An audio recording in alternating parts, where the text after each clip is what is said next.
네, 어제는 오랜만에 우리 즐거운 정말 반가운 소식도 하나 있었죠.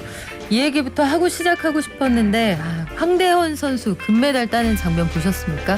그런데 황대헌의 금메달도 너무너무 통쾌했지만 플레이하는 거 보셨을 거예요. 결승전에서 6번째로 있다가 그냥 앞으로 단숨에 나와버리는데 아예 다른 선수들하고는 털끝 하나 닿지 않게 실력으로 승부하는 모습도 멋졌고, 박장혁 선수 11반을 꿰매고 거기에 결승전까지 올라왔잖아요. 우리 이 선수도 마찬가지고 세 분, 한국 선수 옆에 한국 선수, 한국 선수 옆에 또 한국 선수, 실력으로 하면 그렇습니다. 이게 여러분들의 마음을 위로하는 데 약간이라도 도움이 되었으면 좋겠는데, 증시에서 상처받으셨던 분들은 아마 이분이 마음을 좀 달래주시지 않을까 싶어요. 제 옆에 많이 물려본 투자자, 구로 연세범 정신의학과의 박종석 원장님 나오셨습니다. 안녕하세요. 안녕하세요. 그 연말에 다큐멘터리, 그 뭐라고 해야 될까요? 교양? 그 프로그램도 잘 봤고요. 투자자들을 힐링해 주시는, 그리고 네. 다시 마음을 가다듬게 해주시는, 그리고 최근 들어서 좋은 소식이 많이 들리는데 증시에서 투자하시는 분들은 참 심란했거든요. 그래서 우리가 원장님을 한번 뵐 때가 됐구나 이런 생각이 들었습니다. 지난해 여름하고 가을에 모셨었는데 그 사이에 증시에는 정말 많은 변화가 있었어요. 작년 가을 이후에 우리 투자자들이 고민이 많았거든요. 원장님은 한때 주식 앱을 지웠습니다 하셨었는데 다시 깔았나요? 그 예전에 제가 되게 제 루틴이나 네. 어떤 뭐 분산 투자, 어떤 공부를 하지 않고 주식을 했을 때는 그때 막 굉장히 실수를 많이 했다고 말씀을 드린 적이 있었고, 그때는 주식 앱을 여러 번 지웠었어요. 근데 제가 어느 정도의 어떤 준비가 되고 나서 이제 재무제표를 읽을 줄 알고 회계의 어떤 기본은 이해할 수 있는 어떤 상태가 된 후로는 꾸준하게 주식 투자를 하고 있습니다. 그렇다면 지난해 하반기 이후에 우리가 예를 들어서 S전자에 투자하신 분들은 여기 97층에도 사람이 있어요. 그러던 와중이었거든요. 네. 우리 원장님은 혹시 그동안 물었습니까? 물렸습니까? 사실 저도 지금 시점으로는 좀 물렸죠. 사실 올해 1월에 워낙에 안 좋았기 때문에. 대부분 저는 근데 제 투자, 예전에는 종목 투자를 했다면 제가 크게 상처받은 이후로는 다 ETF 투자로 바꿨고요. 저는 그러니까 대부분 다 공감하실 거예요. 작년 12월까지는 주식장이 굉장히 좋았잖아요. 근데 그때 좀 뒤늦게 12월에 따라 들어가신 분을 제외하면 그 전체적인 수익률이 그렇게까지 아직 나쁘지는 않을 거예요. 재작년 12월에 들어가셨던 분들. 네. 그렇죠. 네. 이제는 작년 아니고 재작년. 벌써 재작년이 됐네요. 재작년인데 그래요. 근데 그렇게 가셔도 작년 한 해 전체 수익을 평균을 내면 그렇겠지만 아마 하반기 이후에 들어가신 분들은 지금 심각하죠. 조금 심란하셨을 것 같아요. 근데 최근에 제가 가끔씩 우리 원장님 SNS 들어가 보는데 주식 동향과 여러분의 투자자들의 심리를 물어본 그 글이 올라간 적이 있었거든요. 이 글 올리신 다음에 전화를 엄청 받으셨다면서요? 제가 사실 저도 이번 1월 달에는 정말 멘탈이 거의 되게 흔들렸어요. 정말 제가 많이 연습했고 공부했다고 정신과 생각하는데 의사도 멘탈이 흔들리는 장이었다. 이번 1월은 정말 정신 못 차릴 정도로 힘들었습니다. 그렇다면 약간 저도 위안이 되네요. 네. 제가 이상한 게 아니었어요. 그래서 사실 제 멘탈을 좀 다스리려고 페북에 그 글을 쓰고 마지막으로 제 주식 앱을 다시 한번 지웠는데 여기저기서 너무 연락이 많이 오는 바람에 제가 또 그 TMI로 많이 또 알고 괴롭게 좀 되었습니다. 박종석 원장님께서 올리셨던 그 글이 있거든요. 그 잠깐만 한번 육성으로 한번 낭독을 조금만 해주시겠어요? 네네네. 제가 페이스북에 올렸던 글인데요. 네. 이번 주에 저희 병원에 주식 우울증으로 상담받으러 오신 분들이 정말 너무나 많습니다. 주식 폭락, 이꼴 가족 불화, 직장 문제로 이어지는 경우가 너무나 많고 안타까워서 말씀드립니다. 1번, 폭락장에서 초보가 할 수 있는 건 아무것도 없습니다. 주식 앱을 당장 지우세요. 2번, 물타기 안 됩니다. 손절 안 됩니다. 그냥 기다리세요. 3번, 일상에 집중하고 본업에 충실하십시오. 4번, 돈 잃었다고 가족에게 짜증내고 거짓말하고 그러지 마세요. 그러다간 더 불행해집니다. 거짓말. 주식으로 본 손해를 코인으로 만회하려다가 폭락의 이연타 물레방아 타시는 분들 멈추세요. 단 한 달만 모든 걸 잊고 제가 이걸 1월 22일에 썼거든요. 네. 한 달만 모든 걸 잊고 오직 본업에 충실하시고 추가 재난을 맞으세요. 지진도 여진이 훨씬 무섭습니다. 추가 재난을 막으세요. 네. 여진이 무섭다. 저는 거기에서 약간 소름. 이분 내다보시는 분인가 했는데 설 연휴 동안에 그러면 나도 물렸다라고 하셨는데 물린 정신과 의사는 이 장을 본 뒤에 설 연휴 어떻게 지나가셨습니까? 힘들었죠. 그럼 제가 제 예전에 만들었던 루틴을 다시 했습니다. 이렇게 주식으로 몸과 마음이 흔들릴 때는 우선은 정신이 생각하는 걸 멈춰야 돼요.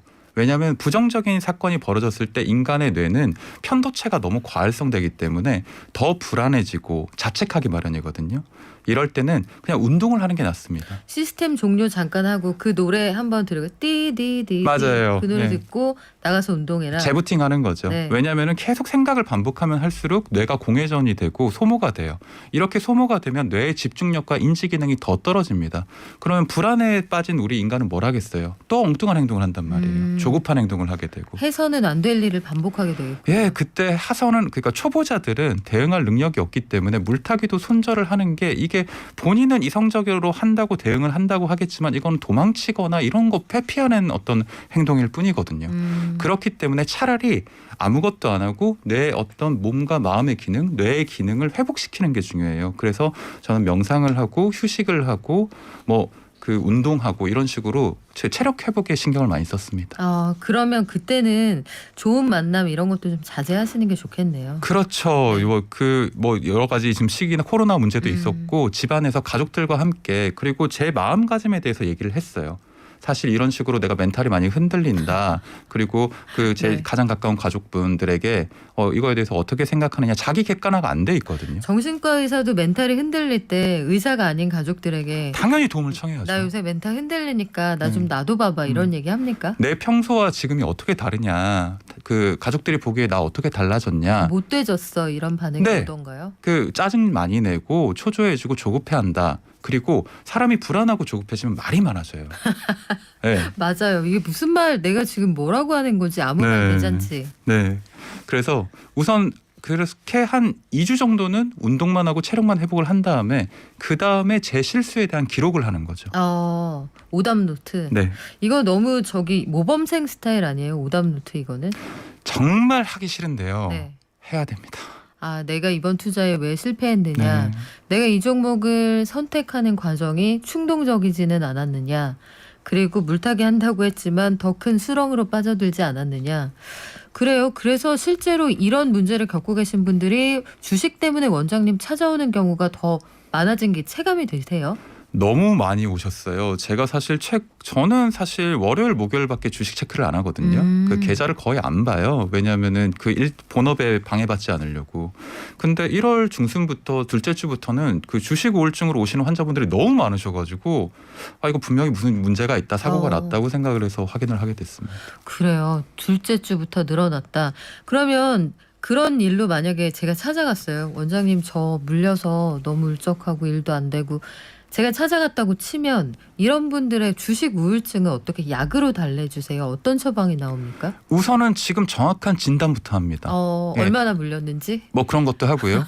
우선 이 사람이 주식 우울증 외에 다른 어떤 가정의 문제가 있는지 아니 원래부터 갖고 있던 불안장애나 공황장애, 대인관계 문제가 있는지 이 사람이 전체적인 멘탈 어떤 체크부터 정확하게 하는 거죠. 그거랑 비슷하네요. 우리 왜 다이어트 하시려는 분들 상담을 하면 맞아요. 생활 습관 네. 그리고 만나는 사람들 주변 사람들과의 식성 맞아요. 언제 자고 몇 시에 일어난지 이런 것부터 체크하는 거랑 비슷한데 청취자 분들 중에서 이런 사연들이 제법 많았어요.